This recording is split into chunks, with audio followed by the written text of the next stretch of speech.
Is that good? Okay. Yeah. Hey everybody. I just wanted to do another video here. So most of you know that I am in Poland, obviously. So I had a plan to leave Canada once restrictions were lifted and mandates were done. And you know how that went. It went on and on and on. So for most of you who know me, you would know that before COVID, I was living in Ireland. So I was in Derry, Northern Ireland, and I was volunteering at a hostel, which gave me free room and board accommodation. So I would volunteer about 3 nights a week, and then I would get free room and board. So I was able to stay cheaply, and it was great. It was a good experience. So at the end of 2019, I was in Ireland, and of course, come 2020, March 2020, everything changed. So our world got flipped upside down, and I was required to return to Canada. So just like everybody's story, we went through 2.5, 3 years of nonsense, I'll say. But I knew that my journey to experience different cultures and experience different countries and learn from people and meet different people, it wasn't over. So I was very eager the last 3 years to get back on the road before I get too old. But so restrictions lifted and I picked Poland to come to. A lot of people are asking why Poland. The zloty is very, very cheap. So for the Canadian dollar, the exchange rate is really good. And I found a really good hostel here in Krakow where I'm doing the same kind of program. So I'm volunteering 3 nights a week, and then I get free accommodation. So I stay in the hostel. So I'm able to go to the market, use the kitchen, cook. So it's a cheap way to travel. It's not for everybody. But it's really nice to grow and see how the locals live, and travel some more, right? So I'm calling Krakow my city for the winter, and I'm able to go to, Zakopane, to Katowice, Lublin, I've been, and then of course I was just in Amsterdam. It was just a quick flight. But through this trip, I'm meeting some very, very extraordinary people. As we all know, what about a few hundred kilometers away is the border of Ukraine. So as we've been seeing the last almost a year, so I think it was March of 2022 when the war started. Was it? The war started at 21st of February. 21st of February is when the war started. So very close to us. I've seen a lot of different people. So there's a lot of refugee centers I've seen, and there's always lineups at them. You'll see a lot, if you go into the squares, you'll see a lot of people raising money for kids. If you go by the train station, there'll be buses and they bring in people from Ukraine, because the situation is quite hostile, right? There's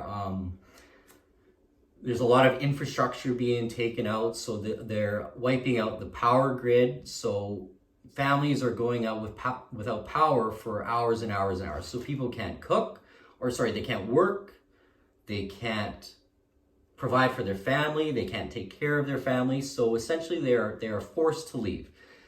So I don't want to go into the story because it's not my story. So on my trip here at the hostel, I've met Anna. So Anna is new to Poland.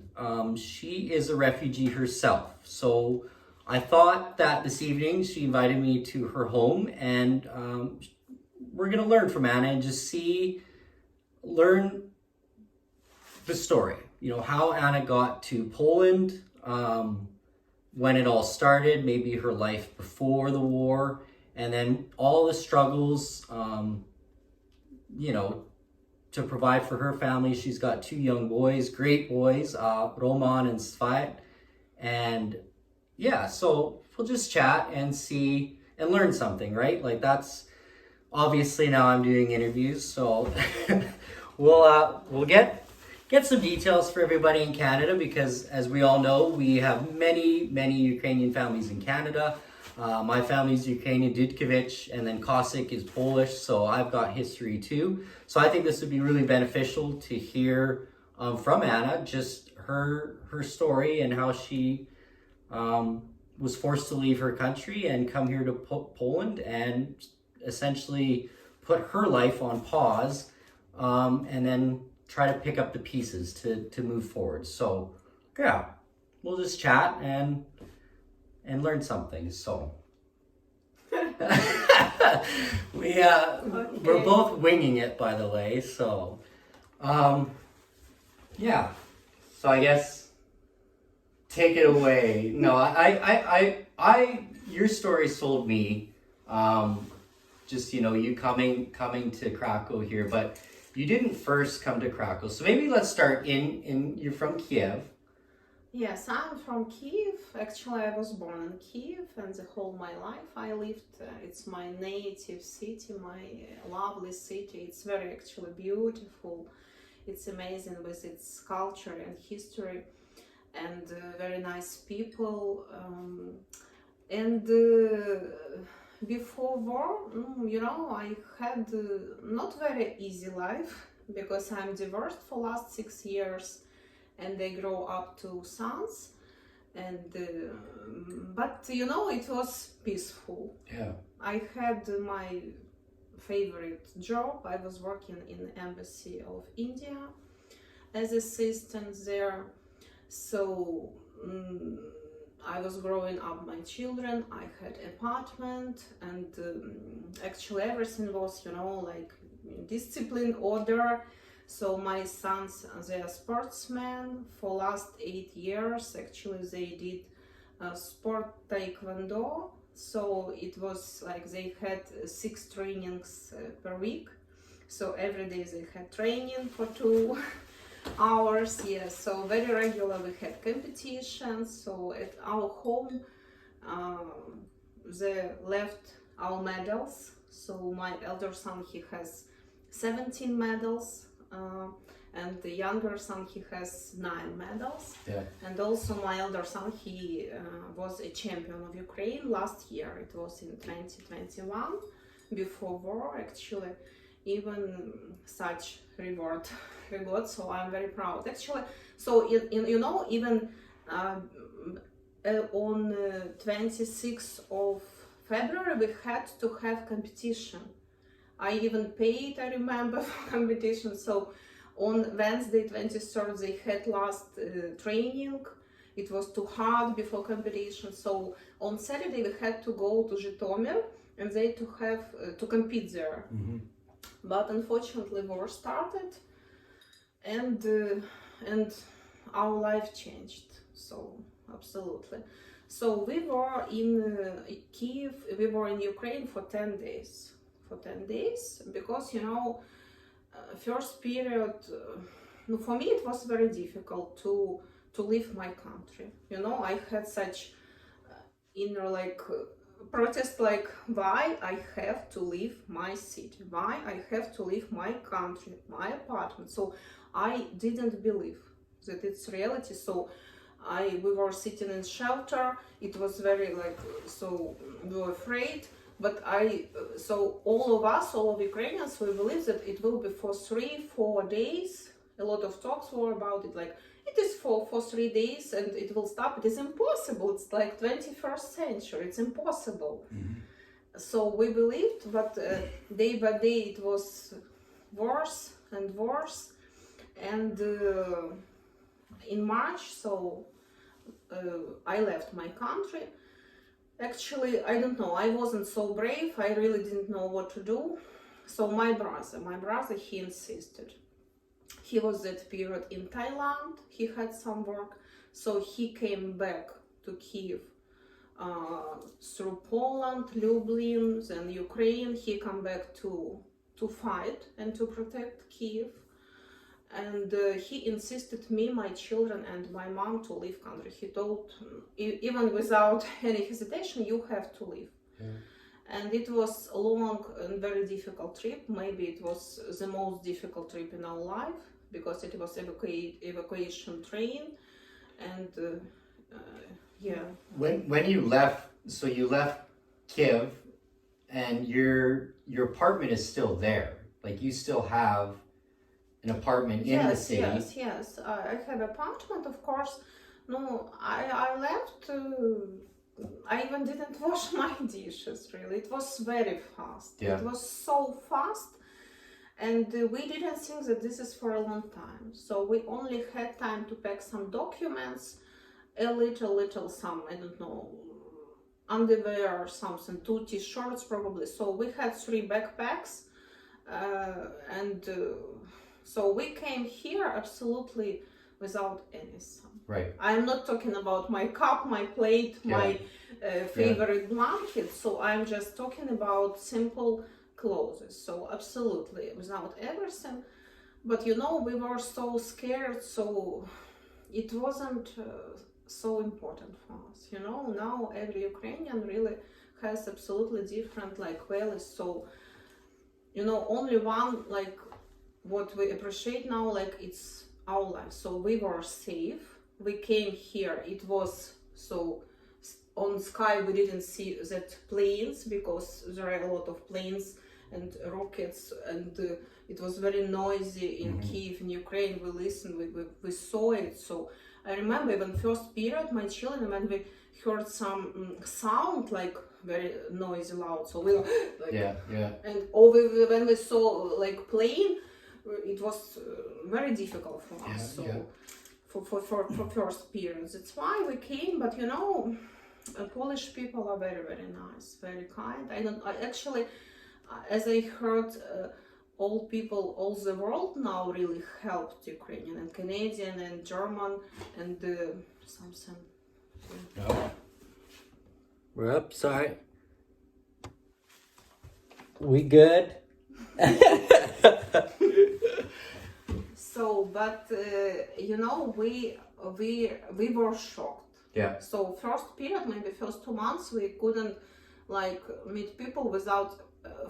Like people came to us with tears. They were crying every time, and we when we had that support, that good words, some clothes, some food. I remember so.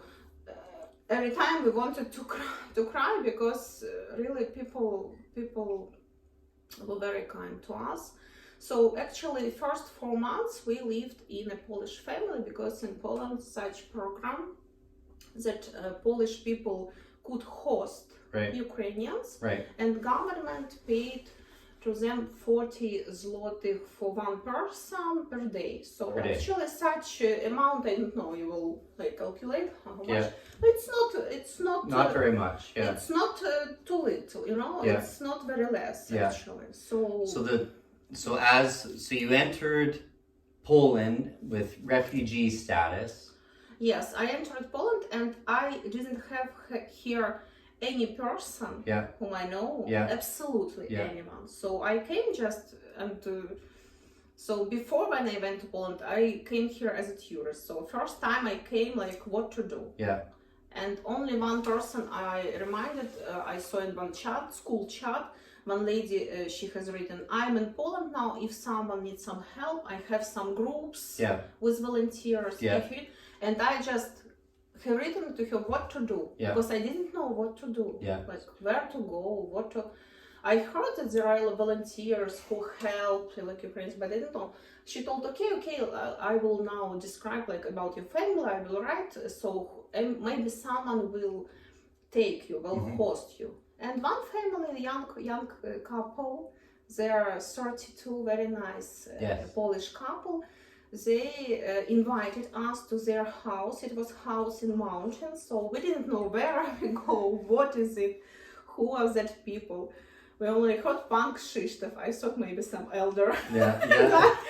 But they are very, so you know, for us now, this family, they became really very native, because for 4 months we lived together as relatives. They cared of us.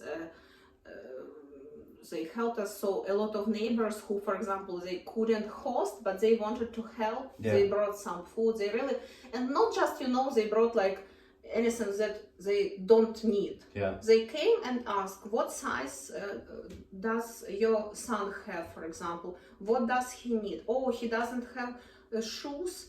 So I will bring him shoes. So, and step by step, we got, like, because first it was winter, then it was spring, Yeah. and then summer, and step by step, like, and some refugee also centers, so we also could take there some, like second hand, something like this, we could have some clothes. Yeah. First maybe 2 months, it was absolutely like like I didn't understand what is going on. Yeah. So, frankly speaking, every day I was crying, every day I was watching news, and every day I was waiting, like, okay, tomorrow it will finish, and I will come back to my home, to my city, to my life, and I will continue it. But it didn't finish. Yeah. And still no end in sight. Like it's. And still, yes, and still, that's why one moment, maybe after 2 months, I realized that how much I could cry, so how long I will cry, so I have really to live. I have 2 sons, and they shouldn't see me like crying. I have to do something. What can I do? I have to accept. I can't change the situation. I have to accept and start my new life. And I started looking for some job there, but it was very difficult because it's a village, so only what I could find is like I was assistant in a flower shop for some period, but it was very less salary. Yeah. So it was difficult, and after 4 months stopped that program. Yeah.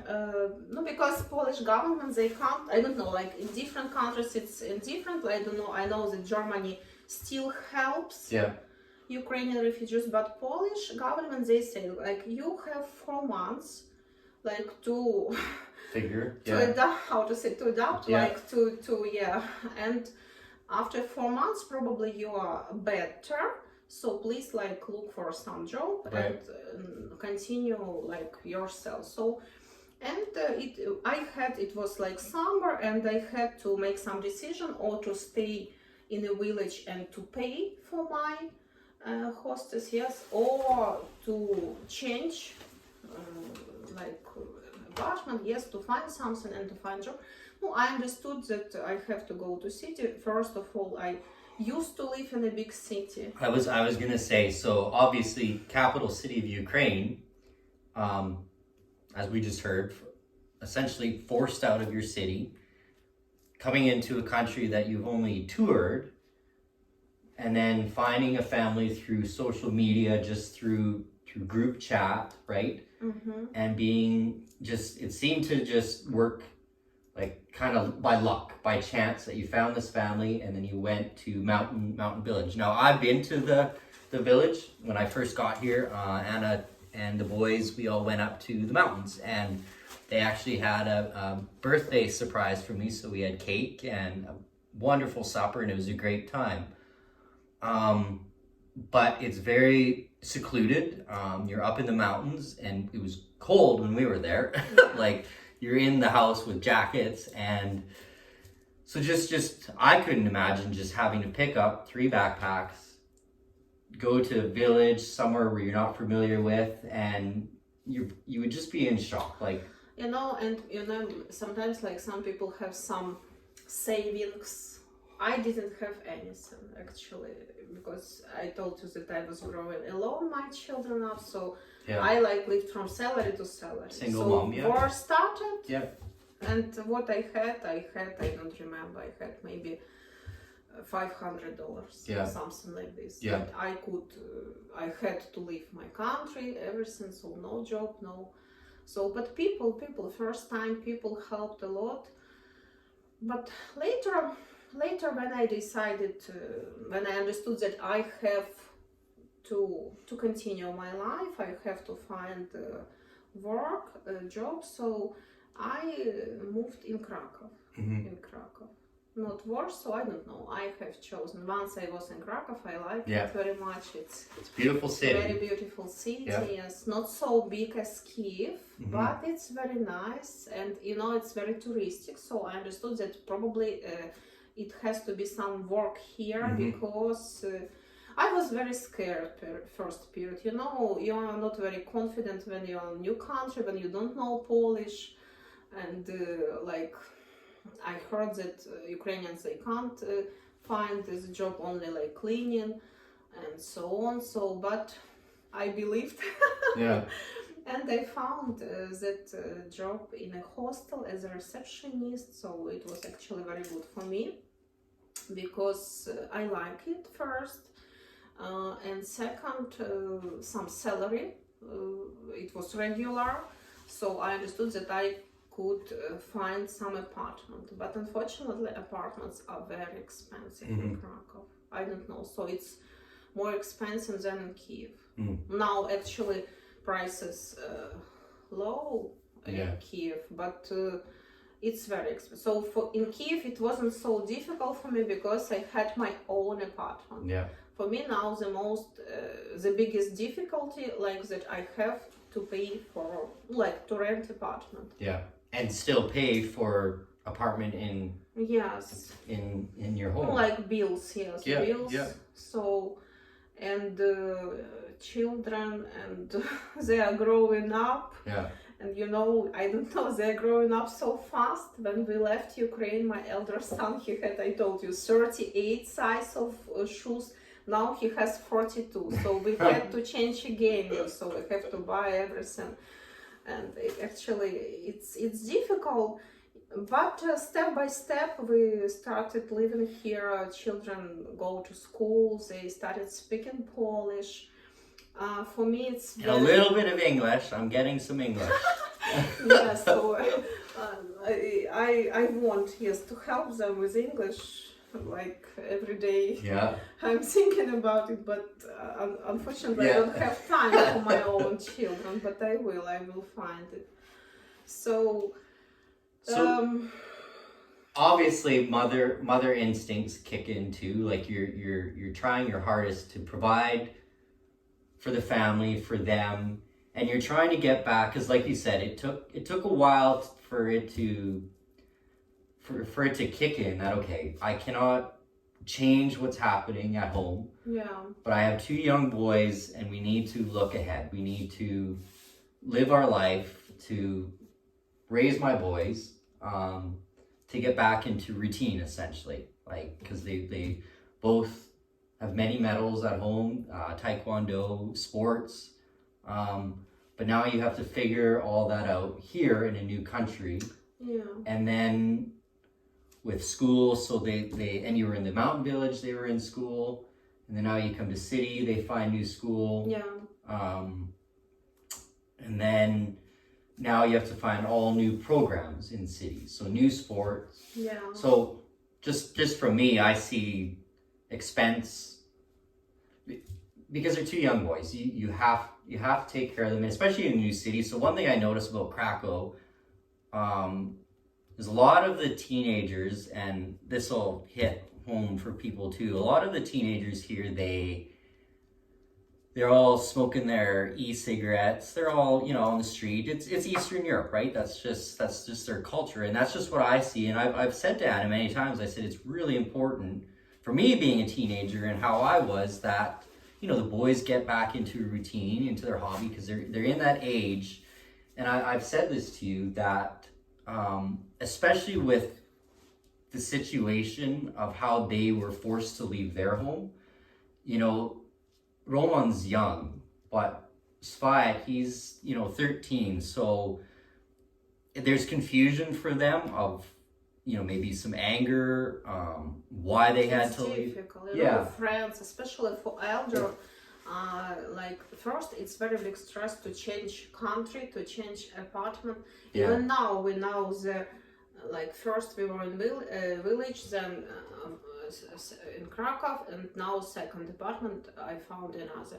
Yeah. So like third time we change Yeah. our like accommodation. Yeah. It's always stress. It's Yeah. why, you know, sometimes people ask me why you didn't go down, for example, to Canada or to Croatia, because I know also Croatian language. Yes. Yeah. I told, but I understand that it's very big stress for children. Yeah. Even now, sometimes I see like they're nervous. And elder, he said, I had friends in Ukraine. Mom, I want to come back because there are my friends. I told, but not all your friends are there. Now really a lot of Ukrainian children, they are all over the world. Yeah. But very often in summer he told me, I want to come back. I'm not scared of rockets because my friends. So I understand that I have to provide like to organize here life maximum for him to be like to have friends, to be in sport again, to be active, because they ask very often to go somewhere to swimming pool or something else, but unfortunately not often I can go with them to some museums because everywhere I have to pay. Actually, no, but I'm trying. And I should actually, how I started this video is I said, for me as a Canadian to come to Eastern Europe is cheap. But that's disrespectful for me to say that, because for us it is, but remember for someone like yourself, it isn't. You start, like you said, you came here with $500 basically, and you start your life over again. I say that to a lot of people. Like, a lot of people ask why Poland, and I say, well, it's cheap. When they say, well, like, inflation here is skyrocketing just as much. Electricity, like, we spent in the village, it was cold. Like, we all know what's going on everywhere. Inflation is taking off like crazy. But just imagine being in this situation where you're forced to leave your home, you're pushed out of your country, and during this other crisis, this inflation crisis, it cannot be easy in raising two young boys. Like, I can't fathom like trying to figure it out. And then thank goodness you have the hostel, but some employment, but then you just got to keep moving forward, right? We are happy that we are safe. This is first, frankly speaking. Because sometimes it's difficult for me, but when I think about children who stay still in Ukraine and who are in shelters every day, I am very, very happy that I have now this opportunity to be here, and my children can go to school every day, not to be scared, you understand? So, but of course, time, like, it's not for 1 week, you know, for 1 month, for example. Time is flying, time is going on, and that's why I understand that I have to really to organize better life for them, especially at such age, especially boys. So sport, swimming pool, like different activities. It's a lot to take in, because this is new for us. Like, we all know how fortunate we are, and this is why I love traveling too, is because when I reflect back at home, we take everything for granted, because as we're learning places across the world, you know, your life can change like that, and that's essentially what happened for you. Right? You know, for every Ukrainian. And you can't be prepared for something like that. Oh, I'll save $5,000 for a rainy day in case we start getting bombed. You know, we were scared of that COVID, of that lockdown. We were so tired of it. As you probably the same situation. But now every Ukrainian said, oh my God, better COVID, better lockdown, not only rockets, not war. So it's so difficult now. It's so different, like attitude, like to life you have. So absolutely different, like only every Ukrainian now prays it finishes soon. And I agree, because what I see here firsthand is just, people who stay close to Ukraine essentially want to return. They don't have the money, the education, and obviously the boys, they want to see their friends, so they don't want to leave it all behind. You know, in Alberta, we have programs. So same idea as Poland. The Polish government will, for 4 months, fund a family who takes in refugees. So each country has different programs. In Alberta, we have our own programs for refugees. But remember that the Ukrainians coming to Alberta, they have the money, they have the education, and they are willing to leave it all behind and go and not look back. Pack it up, go, because you're going across the world, right? But I know a lot of people will want to hear this. So you're right. We've had 2.5 years of COVID, and then you just went bam right into war. Remember, this was February of 2022. In Canada, we were still mandated. Like, we were still restricted to travel, to fly, to do anything. And here, they just got a whole new level of I don't even know what the word is, just chaos thrown into their life, not by their doing. I'm curious though, what with COVID in the Ukraine, because I know a lot of people would maybe be interested, because a lot of the followers on my page we didn't like the pressure from the government. We didn't like the mandates or restrictions. I'm curious, how is the situation in Ukraine with COVID? No, actually the same as you told. We also had very big pressure, so we couldn't use transport. You know, my mom, she really stopped using transport.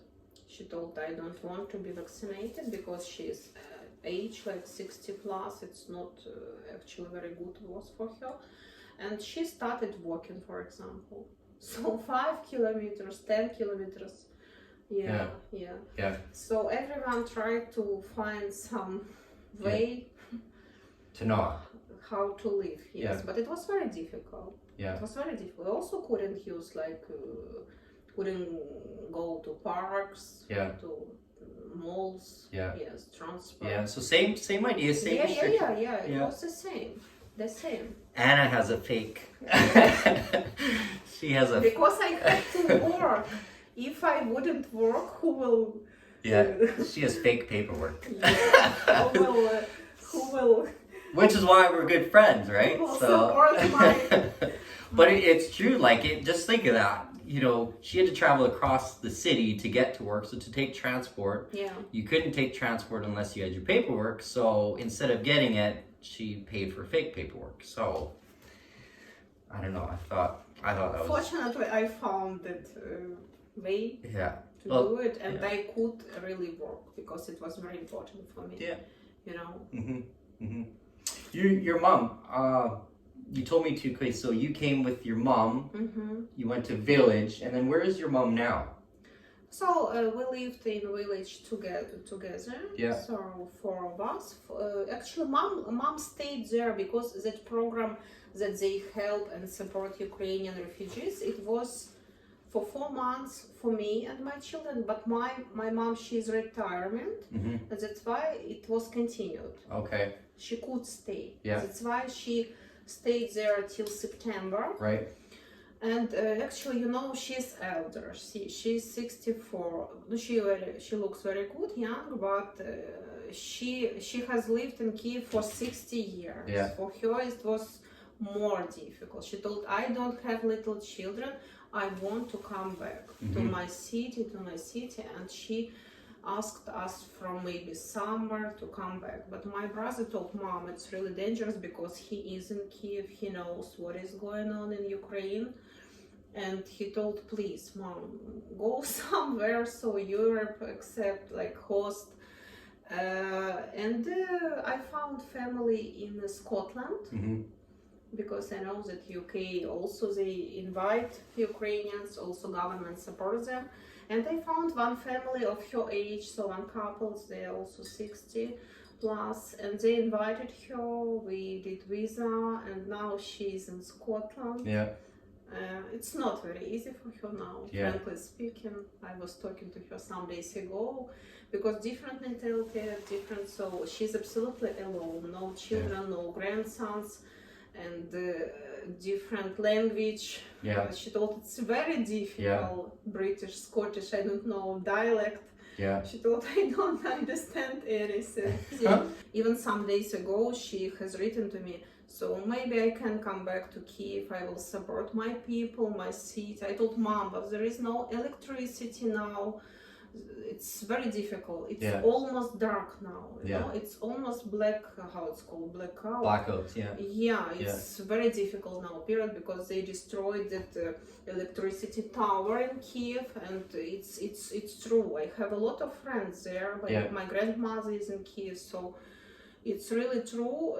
People are now for 8-10 hours without electricity, heating, and water. Mm-hmm. They're really surviving.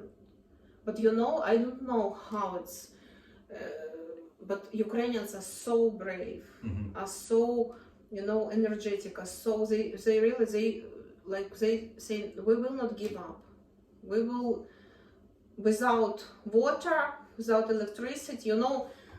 So many now funny stories, like they have 4 hours on electricity and ladies say like, now we can do everything for 4 hours, to wash my head, to cook, to iron, everything. 4 hours, I'm ready. And after that, like candles, and they try to continue be like cheerful, happy, but it's very difficult period. That's why I'm not sure that my mom, it will be good for her.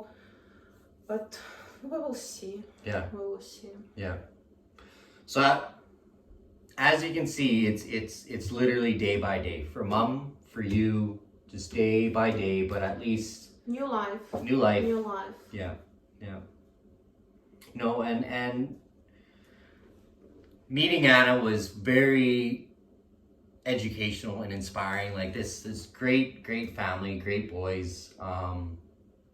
And yeah, it's not a good situation, really. It's very sad to see what's going on. I know a lot of you all have our opinions, and I think where the problem comes in is a lot of my followers, we have zero faith in the media. We have zero faith in propaganda, I guess you can call it. But this is why this is important. Why I wanted to share the story from Anna, because. Push all of that aside, all of the politics, because that's what it is. Just like my trip in the Netherlands, every farmer said it's only politics. We are still people. We still have lives to live. We still have to maneuver and figure things out. So I just wanted to spend some time, share the story, because I've heard some of it. Some of the stuff is new, and it's heart-wrenching, really. I couldn't imagine it. Which is why we should be very thankful and grateful for what we have at home, because it can be taken away in an instance, and you have 15 minutes to go into your home if you have that opportunity. If it's still there, pack up and leave. You were in the bomb shelters, you were in a bus. A few of our other staff at the hostel, they're also refugees, our cleaning staff. We have a lot of guests that come through, they're refugees. We have discounts. Some, if they're immediate refugees, they don't have to pay. So the situation is very, very real. So that's why I wanted to share, because we don't see this at home. We don't see these stories. We see news and media, but it's of the politics, and we don't really care about that stuff because we don't trust it or believe it. So thank you for sharing with everybody. We both said we'd wing it. I think we did good. No, you did. Yeah. Thank you too. Is there anything else? Really, like, I don't know, I think. So what I've done too is like, I really care for this family. They've been very good to me. Even being here You're is like our angel. Yeah. So, we went to the mountains together. Anna's cooked us, some of our other guests and staff. We had a supper here one evening. I posted pictures. We had my first homemade borscht. we got, Roman really wanted a Christmas tree, so I got him one from IKEA. And I have one follower who helped me. We got the oldest an iPhone. So he's 13 years old. He's in a new city. I use my phone left, right, and center for getting around, for Google Translate, for social media. Like, he's just at that age, right? And we had supper earlier here, and he wants to work. Like, he wants a job, like, to save money, to have money. So he's inspiring of its own. Like, I was 14 when I got my first job, and you have to be 14 here to start work. Like, you can, like, in the tourist area, you hand out flyers, stuff. No, he's waiting. He will be in April 14. Yeah. And he really is waiting for this time when he can work and earn some money. Yeah. You know, they are very kind, and they see, so it's difficult for me. Yeah. They're not like, oh, okay, mom, I want new phone, something. They understand. Yeah. Yeah. They understand. That's why maybe he wants to help me. Yeah. And, Yeah. Yeah. Yeah, no, because even so I came here not about me, but I asked that, I said, hey, like, I have an extra phone. I brought it just in case it needs repairs. So I took it in, spent some money, got it repaired, and that's going to be his Christmas present. But like, we're in Anna's new flat here, 1 bedroom. Her and her youngest share the room. We're in the kitchen, dining room. Kitchen's right here. Do you mind if I show where? Yeah, sure. Yeah, so. We bought guitar. Yeah. I don't know how to flip it around. New hobby. So this is her 13, so we're in living room, and this is where Sviat sleeps. 13-year-old, right? So he's got his guitar. He's very, very talented. I'm trying to convince mom to put him in in lessons. But it's just good, right? Me being a 13-year-old and everybody else, like, you gotta, but it's hard. You gotta work, but you also gotta be a mother. Like, so you're behind, you gotta stay work. You almost need that jump or that kickstart of, let's get them in activities, get them signed up for they want to do swimming, some sort of sport, right? You can't come to a new city. They are dreaming, now Christmas will be, and the biggest dream, they told we want to learn how to ski. Yeah. But there is next to Krakow some mountains. Yeah. So it is possible to go there, but I understand that's really like money for equipment, for instructor. Yeah. At least for 3 days hotel, but really they want a lot, like, because I promised in Ukraine that we will go to Carpathian mountains and they will learn skiing, but I told, no, maybe here in Europe, like, give me a time, children, please, and we will do it one day. Of course, I wanted to do it this winter, but we will see. So. Well, we'll get it all figured.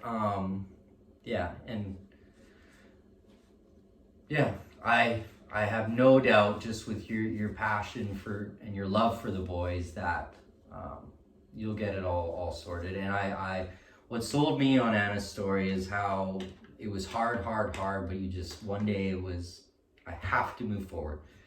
I can't change anything. You have to look forward. And just keep.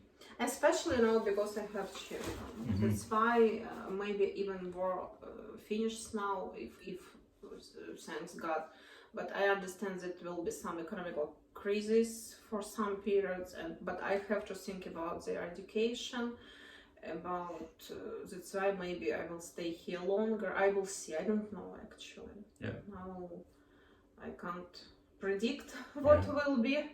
But I understand that I have to think about their future, education, activities, because it's very important.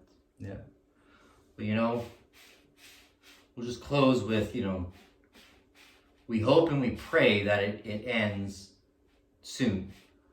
But anything to do with politics seems to last forever and take on and on. So you're right. You have to plan ahead and hopefully we pray that one day it's done and you can return home, get back into embassy, get back into your life, because this you were placed here. You didn't choose to come here. So right now it's just scraping by basically. Yeah. And it's not the way it should be. So anyways, thank you. Thank you too. Yeah.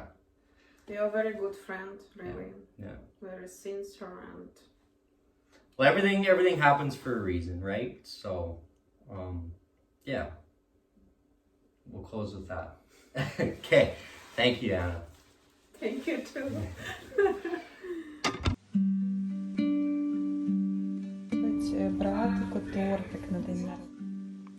When you walk through a storm, hold your head up high and don't be afraid of the dark. At the end of the storm is a golden sky and the sweet silver song of a lark. Walk on through the wind, walk on through the rain, though your dreams be tossed and blown. Walk on